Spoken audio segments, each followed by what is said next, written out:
You always say you're trying to lose weight anyway, Lucas. This should be enough for you. Those words hit me harder than any punch I'd ever taken on a construction site. I stood there in our kitchen, still in my dirt-covered work boots, safety vest hanging off my shoulders, staring down at the plate my wife Nora had just set in front of me. My name is Lucas Ethan, and I've been married to this woman for 6 years. 6 years of what I thought was a solid partnership, a real marriage built on trust and love. But looking at that plate, that pathetically small portion of rice, chicken, and vegetables that wouldn't feed a 10-year-old, I started wondering if I'd been living in a fantasy. Please, before we continue, don't forget to like, share, and subscribe. Her plate sat across from mine, piled high. Generous portions of everything. Meanwhile, mine looked like something you'd serve at a nursing home to someone with no appetite. I picked up my fork, feeling it tremble slightly in my hand. 12 hours I'd spent today pouring concrete in the blazing sun. 12 hours of back-breaking labor, and I come home to this. Babe, I said carefully, trying to keep my voice steady, I never said I was trying to lose weight. When did I say that? Nora didn't look at me. She busied herself with her own plate, cutting her chicken into small pieces with surgical precision. You mentioned it a few weeks ago. Remember? You said your work pants were getting tight. That wasn't what I said. I'd said my work pants shrunk in the dryer, a completely different thing. But I didn't have the energy to argue. Not tonight. Not after the day I'd had. So I ate my tiny portion in silence, watching her demolish her mountain of food while my stomach growled in protest. When I finished, I was still hungry. Starving, actually. But something in her face told me not to ask for more. I noticed her hands shaking slightly as she ate. Noticed the way she avoided my eyes. There was something in the kitchen counter corner, a pill bottle barely visible behind the coffee maker. Orange prescription bottle. I'd never seen it before. Nora, are you feeling okay? I asked. She looked up sharply, almost panicked. I'm fine. Why? No reason. Just, you seem tired. I'm fine, Lucas. Eat your food. But I was already done. Still hungry. Still confused. Still hurt. 3 weeks passed and the portions didn't get any bigger. If anything, they got smaller. I started waking up at 3 a.m. with hunger pains so severe I'd have to drink water just to fall back asleep. At work, I couldn't concentrate. My coworker Daniel noticed first. Lucas, man, you good? He asked during our lunch break, studying my face with genuine concern. You look different. I shrugged it off. Just tired. Long nights. But Daniel wasn't buying it. Nah, bro. You're losing weight. Like a lot of weight. He gestured at my work shirt, which I suddenly realized was hanging off my frame like a tent. When had that happened? I'd been so focused on just getting through each day, I hadn't noticed my clothes getting looser, my belt requiring tighter notches, my face looking gaunt in the bathroom mirror each morning. During our afternoon break, curiosity got the better of me. We had an industrial scale on site for weighing materials. I stepped on it when no one was looking. The digital numbers flashed, 168 pounds. My breath caught in my throat. 3 weeks ago, I weighed 186. 18 pounds. I'd lost 18 pounds in less than a month. That evening, I came home and immediately went to our bathroom scale.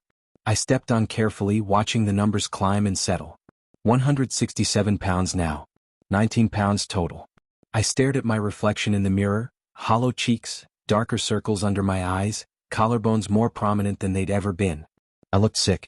The bathroom door opened. Nora walked in and froze when she saw me on the scale. Her face went absolutely pale, like she'd seen a ghost. Her mouth opened, then closed. She gripped the doorframe. Lucas, I can explain? My phone rang. It was my supervisor, probably calling about tomorrow's early shift. I held up a finger to Nora, answering the call. When I turned back around 30 seconds later, she was gone. I found her in the kitchen, cooking dinner with her back to me, shoulders rigid with tension. Nora, what were you going to say? Nothing. It's nothing. Dinner will be ready in 10 minutes. But it wasn't nothing. I could feel it in my bones. Something was very, very wrong in my marriage, and I was determined to find out what. I needed to know the truth, so I hatched a plan. The next evening, I told Nora I'd be working late, an emergency repair that needed overtime. She didn't question it, just nodded and kissed my cheek. At 6:15 p.m., instead of being at the construction site, I was parked 2 blocks from our house, waiting. At 6:30, I quietly let myself in through the back door, the one that doesn't squeak if you lift it slightly while opening. I could hear Nora in the kitchen, humming softly to herself. I positioned myself where I could see through the doorway without being seen. She was cooking pasta, the smell of garlic and tomatoes filling the air. My stomach growled loudly. I'd barely eaten lunch, saving my appetite for whatever tiny portion awaited me. Then I watched something that made my blood run cold. Nora prepared 2 plates. One was massive, pasta piled high, 3 large meatballs, generous helping of sauce. The other was tiny, maybe a cup of pasta, 1 small meatball, barely any sauce. I expected her to set the large one aside for herself and put the small one at my usual spot. But she didn't. Instead, she picked up the small plate and started eating from it, standing right there at the counter. Quickly, mechanically, like she was forcing herself. She ate maybe half of it, her face twisted in something that looked like pain or nausea. Then she scraped the rest into the trash, rinsed the small plate and carefully transferred the large portion onto it. She was giving me her food. She'd been giving me her portions this whole time while starving herself on what should have been mine. Before I could process this, she whispered something that made my heart stop. Just 2 more weeks. You can't know for 2 more weeks. Please God, just 2 more weeks. 2 more weeks until what? What was happening in 2 weeks? And why was my wife starving herself? I backed out of the house as quietly as I'd entered, my mind racing. Something was desperately wrong. This wasn't about weight loss or portion control. This was about something bigger, something she was hiding from me. That night, I couldn't eat the dinner she'd prepared. I told her my stomach hurt, which wasn't a lie. It did hurt, but not from illness. It hurt from fear. I couldn't sleep that night. At 2 a.m., I lay awake listening to Nora's soft breathing beside me, my mind spinning with possibilities. None of them made sense. Why would she starve herself? Why the secrecy? What happens in 2 weeks? Finally, around 3 a.m., I made a decision. I needed answers even if I had to find them myself. I slipped out of bed carefully, making sure not to wake her. Nora was a light sleeper normally, but tonight she was out cold, probably from exhaustion and malnutrition. I grabbed her purse from the living room chair and brought it into the bathroom, closing the door and turning on the fan to mask any noise. My hands shook as I opened it. I felt like a criminal invading her privacy like this. But desperation had driven me to this point. Inside, beneath her wallet and keys, I found a zippered pouch. I opened it. Medical bills. Dozens of them, all marked "Final Notice" in angry red letters. My eyes scanned the headers. County General Hospital, Riverside Medical Associates, Patterson Pharmacy. The amounts made me dizzy. $1,247, $892, $2,156, $634. Page after page of bills, some dating back 4 months. Then I found the prescription receipts. Medications I'd never heard of: hydroxychloroquine, prednisone, mycophenolate. The cost of each filled prescription made my stomach turn. $400 here, $600 there, $850 for 1 bottle of pills. But the worst thing I found was a small spiral notebook with a floral cover.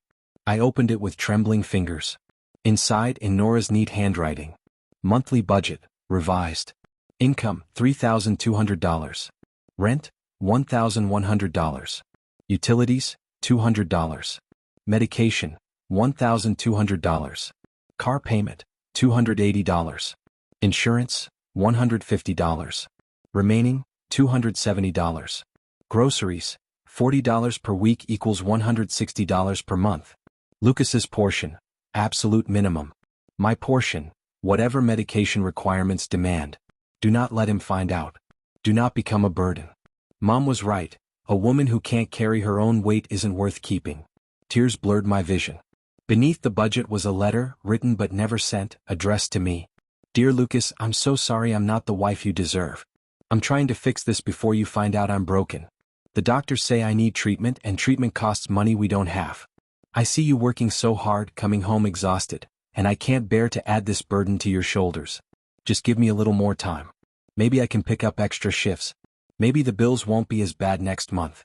I love you too much to watch you leave when you realize I'm too expensive to keep. You married a healthy woman. You didn't sign up for this. I'm so sorry. I'm trying to be worth the cost of loving me. Nora. I sat on that bathroom floor and cried silently, one hand pressed against my mouth to keep from waking her. My wife, my beautiful, stubborn, proud wife, was sick. Seriously sick from the look of these medications. And instead of telling me, instead of letting me help her, she was literally starving herself to afford treatment while making sure I ate as much as possible from their pathetic grocery budget. I carefully put everything back exactly as I'd found it, except for one thing. I kept the letter. I needed it. Not as evidence, but as a reminder of what I almost lost by not paying closer enough attention. I knew exactly what I needed to do. The next morning, I woke up at 4 a.m. with purpose burning in my chest. Nora was still asleep when I quietly dressed in the dark and slipped out of the house. I'd called in sick to the construction site, the first time in 4 years I'd done that. I had more important work to do. By 5 a.m., I was sitting in my truck outside County General Hospital, waiting for the billing office to open at 8. While I waited, I made calls. First to my supervisor, officially requesting 2 weeks of vacation time I'd been saving. Then to my bank, checking our account balances and credit limits. Then to 3 different side gig apps: food delivery, grocery shopping, ride sharing. I signed up for all of them. When the hospital finally opened, I was the first person at the billing office window. A tired-looking woman named Patricia greeted me. I explained the situation as calmly as I could. My wife had been receiving treatment without my knowledge, the bills had piled up, and I needed to set up a payment plan immediately. Patricia's expression softened as she pulled up Nora's account. "Mr. Ethan, I'm not supposed to discuss patient accounts without consent, but..." She glanced around to make sure we were alone. "Your wife has been coming in every month, paying whatever she can. Last month she paid $200 on a $2,400 bill. She's trying so hard." Something in her voice broke me. "Can we consolidate everything? Set up a payment plan that won't destroy us?" Patricia typed rapidly, her fingernails clicking against the keyboard. "I can consolidate all outstanding balances and offer you a 48-month payment plan at 0 interest. It's a hardship program we have. Based on her bills, that would be $187 per month. Done. Where do I sign?" After the hospital, I drove to Patterson Pharmacy and spoke with the head pharmacist, Daniel Rodriguez. I explained that my wife needed expensive medications and we were struggling with the cost. He nodded sympathetically. "Mr. Ethan, has anyone told your wife about patient assistance programs? The manufacturers of these medications offer financial help to people who qualify. Let me make some calls." 30 minutes later, Daniel handed me a stack of application forms. "Fill these out, provide proof of income, and I can almost guarantee her medication costs will drop to $200 per month, maybe less." The drug companies don't advertise these programs, but they exist specifically for situations like yours. By noon, I'd accomplished more than I thought possible. But I wasn't done. I drove to a comic book shop on 5th Street, the same shop where I'd been buying collectibles since I was 16. My collection was worth something. Time to find out how much. The owner, Gary, was an old friend. When I explained what I needed, he didn't hesitate. "Lucas, your collection. You've got first editions here. Some of these are worth serious money." "How much?" "I can give you $4,200 for the whole collection. Today. Cash." Those comics represented my childhood, my teenage years, every birthday and Christmas gift I'd saved up for. But Nora represented my future. My life. My everything. Deal. That evening, I came home at my normal time, acting like nothing had changed. Nora served dinner, another pathetically small portion for me, a large one for her. But this time I understood. She needed the calories to process her medication without getting sick. The weight loss, the exhaustion, the trembling hands, it all made horrible sense now. "How was work?" she asked, pushing food around her plate. "Exhausting. But good." I paused, watching her carefully. "Nora, can I ask you something?" She tensed immediately. "What? Do you love me?" Her fork clattered against her plate. "What?" "Lucas, of course I love you. Why would you even ask that?" "Because sometimes I wonder if you trust me." I kept my voice gentle, non-accusatory. "Trust is part of love, isn't it?" Her eyes filled with tears instantly. "I trust you completely. You're the best man I've ever known." "Then why do I feel like you're hiding something from me? Why do I feel like there's a wall between us that wasn't there before?" She opened her mouth to respond, but nothing came out. The tears spilled over, running down her cheeks. She looked so small in that moment, so fragile and afraid. I wanted to tell her I knew everything, wanted to lay all my cards on the table right then. But something stopped me. She needed to tell me herself. She needed to learn that she could. "I'm not hiding anything," she finally whispered, but we both knew it was a lie. "Okay," I said softly. "But if there ever was something, you could tell me, right? There's nothing you could say that would make me love you less. Nothing you could need that would make me leave. You know that, don't you?"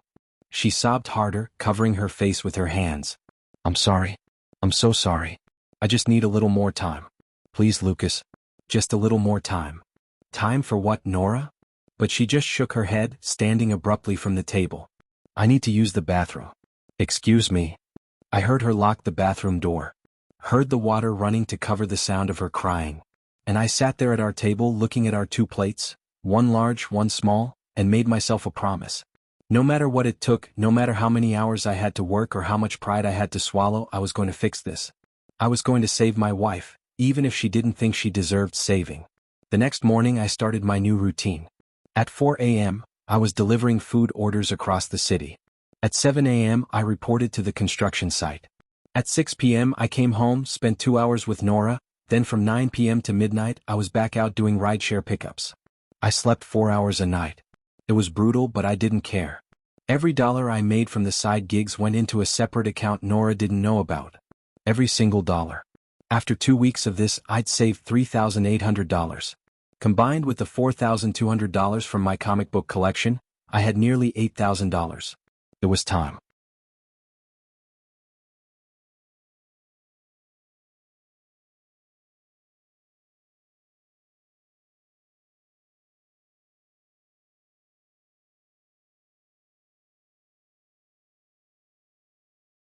I couldn't keep up the charade anymore. On Saturday morning, I told Nora I needed to show her something. Her face went pale. She probably thought I was going to confront her about the medical bills, maybe even ask for a divorce. Instead, I drove us 2 hours outside the city to my late father's cabin. We hadn't been there in over a year. "Why are we here?" she asked as I unlocked the front door. "Because I want to show you something important. Something I should have shown you a long time ago." Inside, the cabin smelled like cedar and old memories. I led her to the living room and pulled out a dusty photo album from the bookshelf. We sat together on the worn couch and I opened it to a specific page, a photograph of my father and me when I was about 9 years old. "You know, I grew up in foster care before my dad adopted me," I began. Nora nodded. She knew the basics of my childhood. "What I never told you was what it was like in those foster homes. I lived with the Davidson family from age 7 to 12. They had 2 biological kids and 4 foster kids, including me." I pointed to the photo. "This was taken the day my dad officially adopted me. See how skinny I am? That's because the Davidsons only fed their real kids full meals. Us foster kids got leftovers. Sometimes just rice or bread. I remember being 9 years old, watching their son eat fried chicken while I got a bowl of plain oatmeal. I remember my stomach hurting so bad at night I couldn't sleep. I remember feeling small. Invisible. Like I wasn't worth feeding properly." Nora's hand flew to her mouth. "Lucas, I didn't know. When my dad adopted me, the first thing he did was take me to a restaurant. He told me to order whatever I wanted. Anything. I ordered a hamburger, fries, and a milkshake, the most food I'd seen in years. And he smiled at me and said, 'Son, in this family no one goes hungry. Ever. You're worth feeding well. You're worth everything.'" I closed the album and turned to face her. "That's why the small portions hurt so much, Nora. Not because I was hungry, though I was, but because it reminded me of being that little foster kid who wasn't worth a full plate. It made me feel like I didn't matter in my own home." She was sobbing now, her whole body shaking. "Oh God, Lucas, I'm so sorry. I never meant, I didn't know." "I know you didn't. But here's what I need you to understand." I took both her hands in mine. "Love isn't about what you cost. It's about what you're worth. And to me, Nora, you're worth everything. My father taught me that people you love aren't burdens, they're blessings. Whatever you're going through, whatever you're hiding from me, it doesn't change your worth. It never could." "I've ruined everything," she whispered. "The bills, the money, I already fixed it." She looked up at me confused. "What?" I pulled out my phone and showed her the bank account I'd opened. Her eyes went wide when she saw the balance. $8,247. When did you? "I've known about your illness for 2 weeks. I found your bills, your budget notebook, your letter. And instead of confronting you, I decided to do something about it." The confession poured out of me like water from a broken dam. I told her everything. Finding her notebook at 2 a.m., the hospital payment plan, the pharmacy assistance programs, selling my comic book collection, working 18-hour days doing delivery and rideshare gigs. Every single detail. Nora listened in stunned silence, tears streaming continuously down her face. When I finished, she couldn't speak. She just stared at me like I was a stranger. "Your comic books," she finally whispered. "Lucas, you've been collecting those since you were a kid. You love them so much. You sold them for me? I love you more than I've ever loved anything in my life. I said simply. Comics are paper and ink. You're my wife, my partner, my whole world. There's no comparison.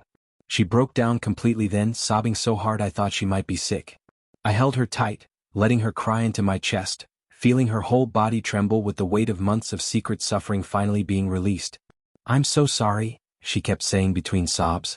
I'm so sorry, I thought you'd leave if you knew I was expensive, I thought I wasn't worth the cost, I thought. Stop. I pulled back slightly so I could look into her eyes. Listen to me very carefully. You are not a cost. You are not a burden. You are not something I tolerate or put up with. You are my wife. You are the woman I chose to spend my life with. And when I said, in sickness and in health, I meant it.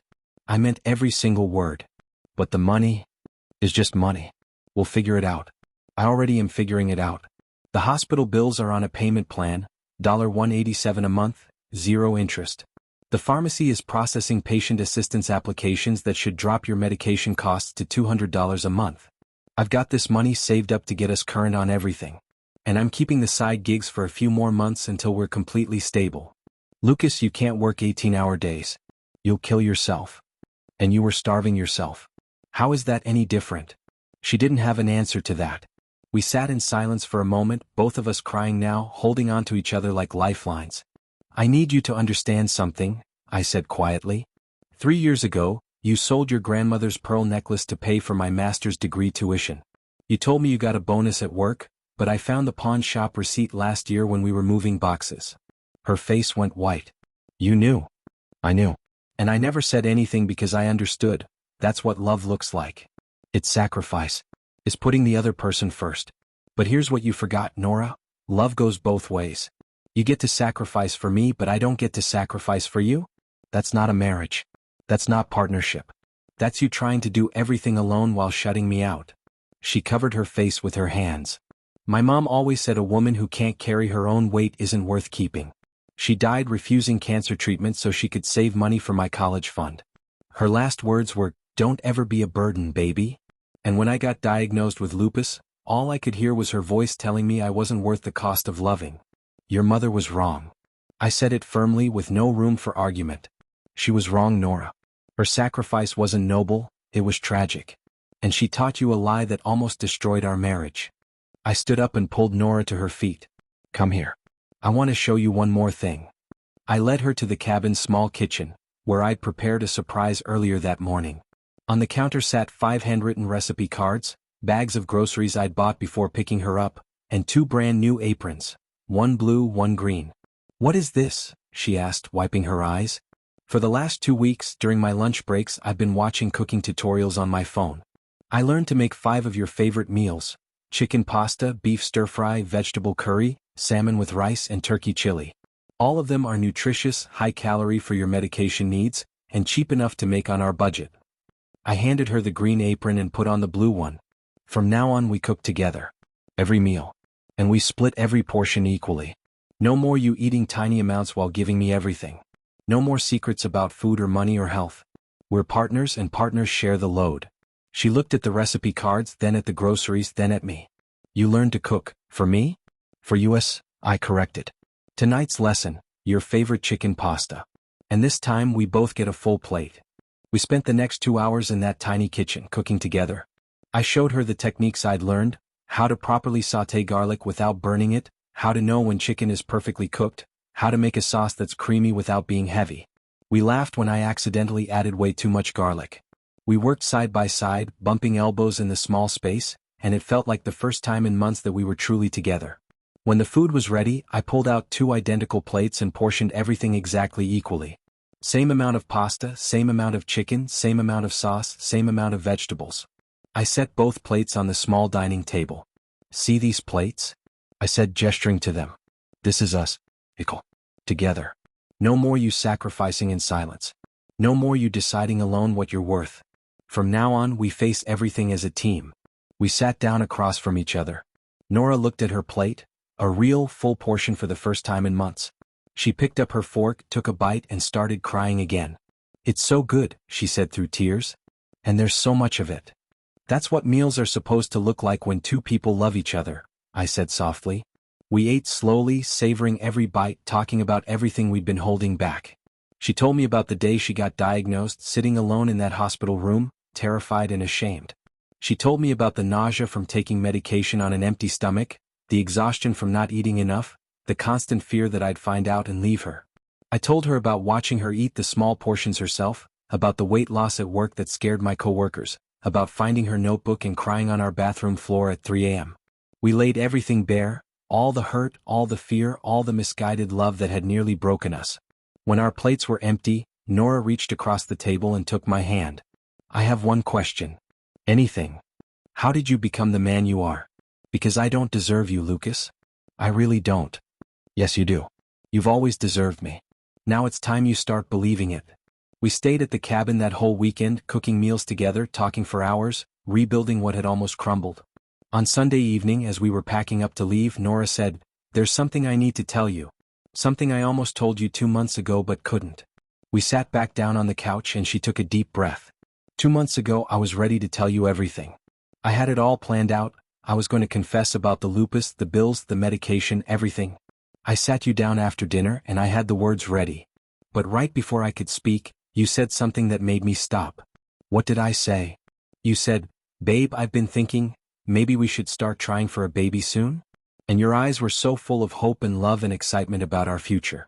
And I thought, how can I tell him I'm sick when he's dreaming about starting a family? How can I burden him with medical bills when he wants to bring a child into this world? So I smiled and said, "Let's talk about it next month." And I never brought it up again. My heart broke all over again. Nora. I almost saved us 2 months ago, she continued. I almost saved myself. But fear made me silent. And that silence almost destroyed everything. I pulled her close. We're not going to do that anymore. No more silence. No more fear keeping us apart. From now on we talk. About everything. The good, the bad, the scary, all of it. I promise, she whispered. No more secrets. No more suffering alone. From this moment forward, I promise. We drove home that evening with a new understanding between us. The next morning, Monday, I went back to work at the construction site while Nora took a personal day. When I came home that evening, I found her at the kitchen table with papers spread everywhere. "What's all this?" I asked. "I've been making calls all day," she said, and there was something different in her voice, strength, determination, hope. "I contacted the hospital, confirmed your payment plan. I called the pharmacy and finished the patient assistance applications. I spoke with my HR department about upgrading our insurance during the next enrollment period. And I called my doctor." "What did your doctor say?" She smiled, a real smile, the first genuine one I'd seen in months. She said, "With proper treatment and nutrition, lupus is manageable. I can live a completely normal life. I can even have children someday if we want them." She said the prognosis is actually very good, now that I can afford consistent medication and proper meals. I felt something release in my chest. Tension I didn't even know I'd been carrying. That's incredible news. There's more. She stood up and wrapped her arms around my waist. "I talked to my boss about a promotion I've been avoiding because I didn't think I could handle the extra responsibility while dealing with everything. But she said the job is mine if I want it. It's a $600 monthly raise, Lucas. That alone would cover my medication costs completely. Are you going to take it?" "I am.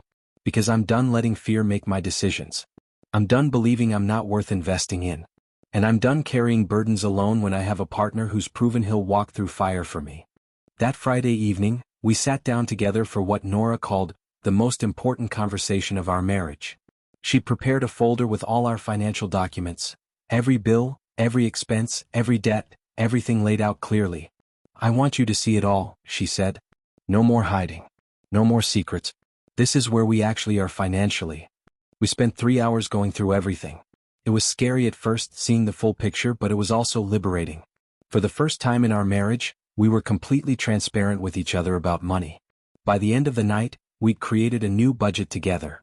Monthly income with Nora's promotion, $3,800 rent, $1,100 utilities, $200 car payment, $280 insurance, $150 medication with assistance program, $200 hospital payment plan, $187 groceries, proper budget for 2 people, $400 remaining for savings/emergencies, $1,283.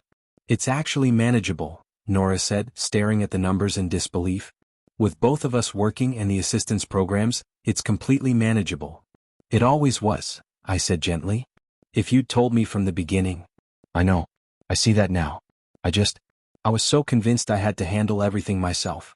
That needing help meant I was weak or worthless. My mother's voice was so loud in my head. I took her hand. Can I tell you something? About my dad, about the day he adopted me? She nodded. When he took me to that restaurant and let me order anything I wanted, I remember feeling scared. Scared that if I ordered too much, he'd change his mind about keeping me. Scared that if I cost too much money, he'd send me back to the foster system. So I ordered the cheapest thing on the menu, a grilled cheese sandwich. What did he do? He looked at me very seriously and said, Lucas, love doesn't have a price tag. You're not a burden I'm calculating. You're my son. My family. And family takes care of each other without keeping score. Now order what you actually want to eat. So I ordered that hamburger and fries and milkshake, and he smiled like I'd just made him the happiest man alive. Tears rolled down Nora's cheeks. I wish I'd learned that lesson growing up. That love isn't transactional. Well, you're learning it now. We both are. And we're going to teach it to our kids someday. That family means facing hard things together, not protecting each other by suffering alone. She squeezed my hand. Thank you for not giving up on me. Thank you for fighting for us even when I was too scared to fight for myself. Always, I promised. In sickness and in health, remember? I meant every word of those vows. 1 month later, our life looked completely different. Nora started her new position and came alive in ways I hadn't seen in over a year. The medication was working. Her energy returned, her color improved, she smiled more. We cooked together every evening, both our plates equally full, talking and laughing like we did when we first fell in love. I'd cut back on the side gigs but kept doing food delivery on Saturday mornings, not because we needed the money anymore, but because I'd come to enjoy the quiet time to think, and the extra cash went straight to our emergency fund. One Tuesday evening I came home from work to find something unexpected on our kitchen counter. 2 absolutely enormous plates of pot roast, my favorite meal, with mountains of mashed potatoes, carrots, green beans and thick gravy. Both portions were huge, generous, almost comically large. Nora walked in from the bedroom, grinning. I got my first paycheck from the promotion today. Guess what? Tonight we're both eating like royalty. I laughed, pulling her into a hug. These portions are insane. I know. I made them that way on purpose. Because I'm done with scarcity, Lucas. I'm done with fear and shame and making myself small. We're going to eat well, live well, love well. Both of us. Together. We sat down at our table, those 2 massive plates in front of us, and I felt overwhelming gratitude. Not just for the food, though that was wonderful. But for this woman who'd learned to trust me, who'd learned to let herself be loved, who'd found the courage to be vulnerable and honest even when everything in her past told her not to. To equal plates, I said, raising my fork. She raised hers, eyes shining. To equal partnerships. We ate until we were stuffed, laughing at how much food we'd made, already planning what to do with the leftovers. After dinner, while washing dishes together, Nora said quietly, I was thinking about what you said at the cabin. About having kids someday. My heart skipped. Yeah. My doctor said we should wait another 6 months to make sure my medication levels are stable. But after that. She turned to face me, dish soap bubbles on her hands. After that, I think I'd like to try. I think I'd like to build a family with you. A family where no one suffers in silence. Where everyone gets full plates and full hearts. I kissed her forehead. That sounds perfect. That night as we lay in bed, I thought about everything we'd been through. The pain, the secrets, the near collapse of our marriage. But also the healing, the honesty, the rebuilding of something even stronger than before. My wife used to give me tiny portions because she was trying to save me, from her medical bills, from her burden, from the cost of loving someone who needed expensive care. What I did next shocked her. I refused to be saved. I fought to share her burden. I proved that love isn't about what someone costs, it's about what they're worth. And Nora Ethan is worth everything. 6 years ago, she walked into that diner in a bridesmaid dress, crying about dying alone. I told her she just hadn't found the right person yet. Turns out, we both found exactly who we were looking for. We just had to learn how to actually be partners, through sickness and health, through fear and courage, through empty plates and full ones. We learned. And we're still learning, together, one equal portion at a time.